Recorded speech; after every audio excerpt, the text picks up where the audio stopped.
Om Shanti. Good morning.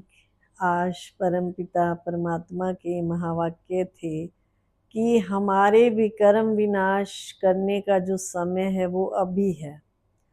आप देख रहे हैं कि हमारे सिर पर पापों का बोझा बहुत है, उसको हमें खत्म तो करना होगा। वो खत्म कैसे होगा, वो यही समय है। क्योंकि अभी दो युग चल रहे हैं, कलयुग भी चल रहा है और साथ में संगम युग भी चल रहा है। संगम युग किसको कहा जाता है? संगम युग है कि जो आत्माएं उस परमात्मा के साथ अपना रिश्ता जोड़ के रहती हैं, उनके लिए अभी संगम युग है। दुनिया वाले तो अभी कहाँ पे सोए पड़े हैं, अभी कलयुग में। तो जो बंदा, जो आत्मा ये समझती है कि मेरे सिर पर पापों का बोझा बहुत है, तो वही आत्मा ही इस समय पुरुषार्थ करेगी, वही कहीं जाकर अपना श्रेष्ठ भाग्य बनाएगी। जिसको ये है कि बस दुनिया में आए हैं, खाओ पियो और ऐश करो, तो वो कुछ भी नहीं कर पाएंगे। तो यही बाबा ने कहा कि विकर्मों को खत्म करने का समय जो है वो अभी है। और क्वेश्चन था कि अति इंद्रिय सुख का अनुभव कौन सी आत्माएं कर सकती हैं? जो अब समय चल रहा है, क्या हम उसमें संपूर्ण सुख प्राप्त कर सकते हैं? जी हाँ, कर सकते हैं। जिस व्यक्ति के अंदर ज्ञान रत्नों का खजाना है, जिसके अंदर ज्ञान भरपूर है, वो कैसी भी परिस्थिति में अपने आप को खुश रख सकता है।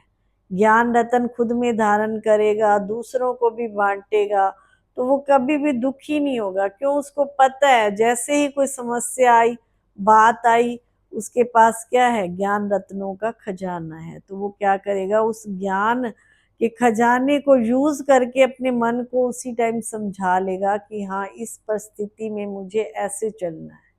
तो क्यों कहा जाता है कि जीवन में ज्ञान होना बहुत जरूरी है, अच्छी अच्छी बातों का चिंतन बहुत जरूरी है।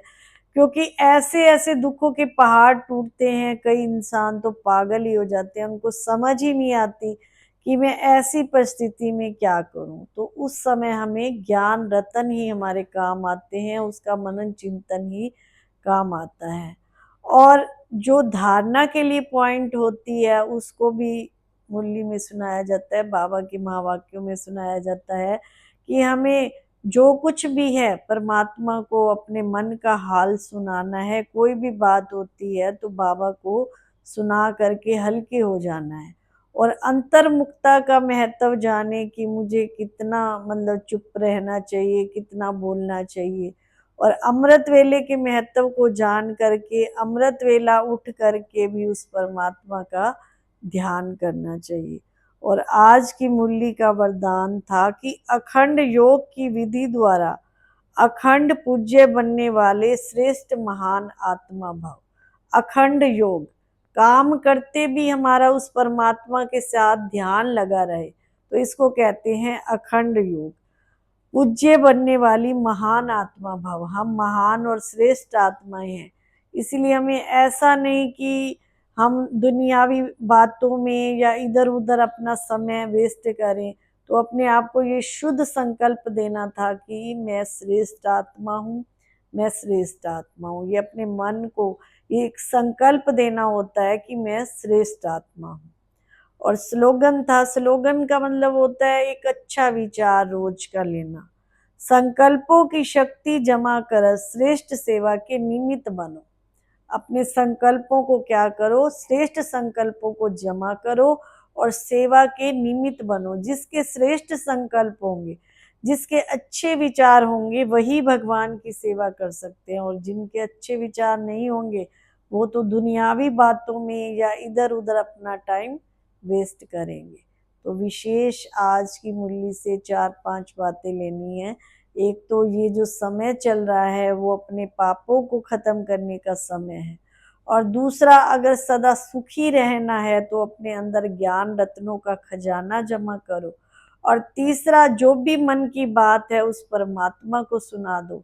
और चौथा, अमृत वेले उठ करके याद का अभ्यास करो। और वरदान में बाबा ने कहा कि मैं एक श्रेष्ठ आत्मा हूँ।